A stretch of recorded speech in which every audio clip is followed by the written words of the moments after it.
Selamat pagi teman-teman, hello everyone, and assalamualaikum warahmatullahi wabarakatuh. Semoga kalian semua yang nonton ini, yang dengar ini sampai selesai bisa mendapatkan kebahagiaan dan kesehatan gitu ya di dunia dan akhirat, amin ya rabbal alamin.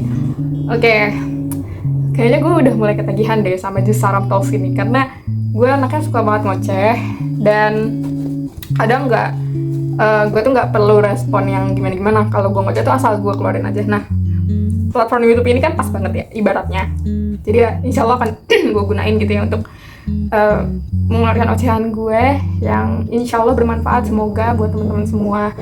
Dan kali ini mungkin pembahasannya lebih ke, karena kemarin gue mungkin bahasnya tentang ayah, jadi gue kepikiran tentang ibu. Nah, jadi satu hal yang ibu pernah bawa gitu ya, satu nilai gitu, satu value yang pernah ibu ajarin ke kita, terutama ke gue, ini adalah bagaimana adab itu melebihi prestasi ya. Adab itu melebihi semua yang kamu punya gitu. Melebihi harta, melebihi prestasi, melebihi anything gitu, akademis dan lain sebagainya. Adab itu nomor satu. Karena beberapa pengalaman kejadian yang udah pernah gue alami, akhirnya ibu selalu ngomongin itu lagi gitu. Ingat ya, ibu nggak peduli mau sejelek apapun nilai kamu, tapi adab kamu bagus, itu ibu malah seneng banget gitu. Kalau justru kebalikannya, kalau adab kamu jelek tapi nilai kamu bagus, kamu punya uang banyak sebagaimanapun gitu, sebanyak-banyaknya tapi adab kamu jelek, ya itu sama aja, it's totally salah. Itu sama aja sia-sia, karena kamu nggak akan bisa bertahan juga di sosial kamu gitu kalau misalnya adab kamu jelek gitu. Kamu mungkin nggak akan diterima di masyarakat kayak gitu. Nah, karena beberapa alasan, salah satu contohnya adalah ketika aku menginjak kelas 2 SMP atau usia berapa ya? Usia 12 kali ya? Usia gue 12 tahun, 12 sampai 13 gitu. Itu masa dimana aku sangat-sangat nakal, sangat-sangat bandel. Jadi ya adalah beberapa kejadian gitu, sehingga yang membuat nilai dulu tuh di SMP gue itu tuh ada nilai adab. Jadi adabnya itu dari A sampai D kalau nggak salah, sama juga nilai rapot rata-ratanya dari A sampai D juga. Nah, pas kenaikan kelas 8 ke kelas 9 itu kan ya ngambil rapot dong.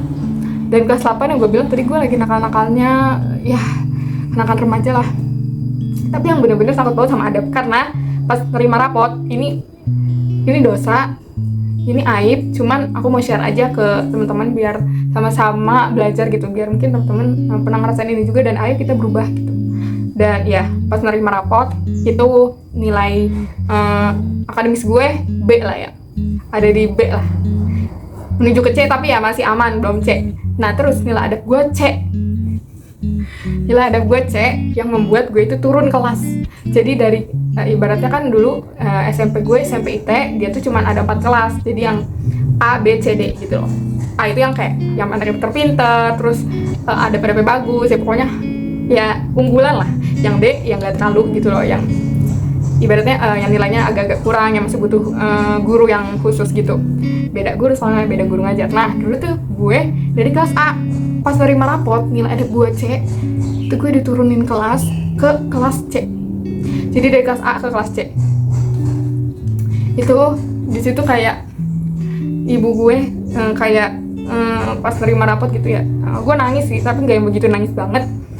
Itu kayak ibu bener-bener kecewa gitu sama kamu, kenapa kok sampai nilai adab yang jelek gitu. Ibu kasih tahu, ibu bener-bener nggak peduli mau sepintar apa kamu, tapi adab kamu jelek, ibu nggak peduli gitu. Ibu cuma mau adab kamu yang baik, adab kamu yang bagus gitu. Di situ kan, terus gue langsung disuruh nonton kayak kajiannya dulu kayak ada pemuda-pemuda hijrah lah ya, banyak kayak Wilda Mansur dan Laudia Cynthia Bella yang kayak gitu pemuda hijrah. Terus gue disuruh nontonin kayak gitu sama mak gue, makanya nonton yang kayak gini gitu-gitu, nggak usah lah nonton K-pop apa Korea, ini pasti gara-gara itu. Terus teman-teman kamu juga gitu kan, udah nggak usah main sama mereka gitu kan. Ya udah udah dapat omelan itu, gue merenung. Terus pas naik kelas 9 ya gue bertemu dengan anak-anak yang mungkin ya emang secara akademis kurang gitu. Jadi sebenarnya kesempatan gue buat alhamdulillah ranking 1 terus, antara 1, 2 atau 3, pokoknya top 3 besar terus yang gak pernah gue dapetin di kelas A gitu. gue ranking top 3 terus rankingnya. Terus alhamdulillah malah kayak belajar dari nol lagi gitu, belajar sikap terutama ya, apalagi anak-anak kan biasanya kan lebih nakal, lebih bandel gitu loh di kelas C itu tuh, lebih kayak gitu, anaknya brutal lah ya. Nah tapi justru dengan itu gue nggak yang ke bawah arus, gue malah yang kayak sebisa mungkin tetap asik, tapi ya gimana sih anak SMP tetap asik tapi yang nggak terlalu, gak sampai kayak dulu gitu loh gue brutal, karena gue belajar gitu dan gue punya amanah dari ibu kalau adab itu harus di atas segala-galanya gitu.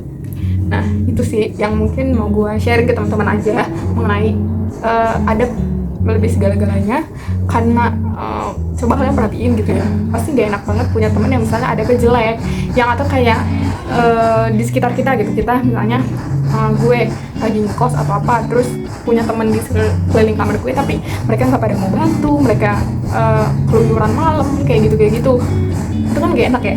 Ya sebenarnya gitu, kita tuh sebenarnya zolim buat diri kita sendiri dan zolim buat orang lain gitu kalau ada kita yaitu minus.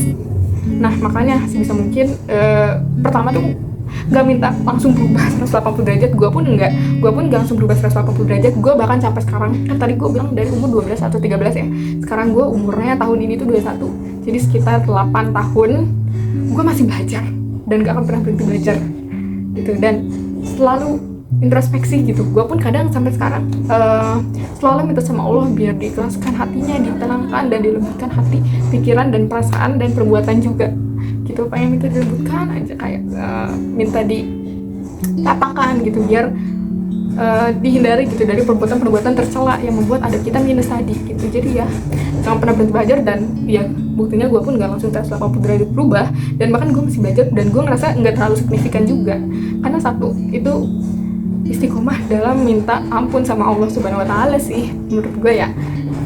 Jangan pernah putus gitu, minta ampun sama yang ciptain kamu gitu, yang ciptain kamu aja tuh senang kalau kamu ada di titik terlemah kamu nih, kayak misalnya kamu pengen mau tobat gitu, mau tobat ke yang Maha Kuasa itu, yang Allah Subhanahu Wa Taala senang banget gitu. Hambaku mau datang padaku dengan mengangkat kedua tangannya, dengan meneteskan air matanya gitu, dengan mengorbankan sepertiga malamnya untukku gitu. Insya Allah gitu dibantu sama Allah untuk diperbaiki adabnya gitu, dan percaya sih kekuatan istighfar gitu, kekuatan berzikir gitu ya. Semoga itu bermanfaat. Wassalamualaikum warahmatullahi wabarakatuh. Please komen mau bahas apa lagi.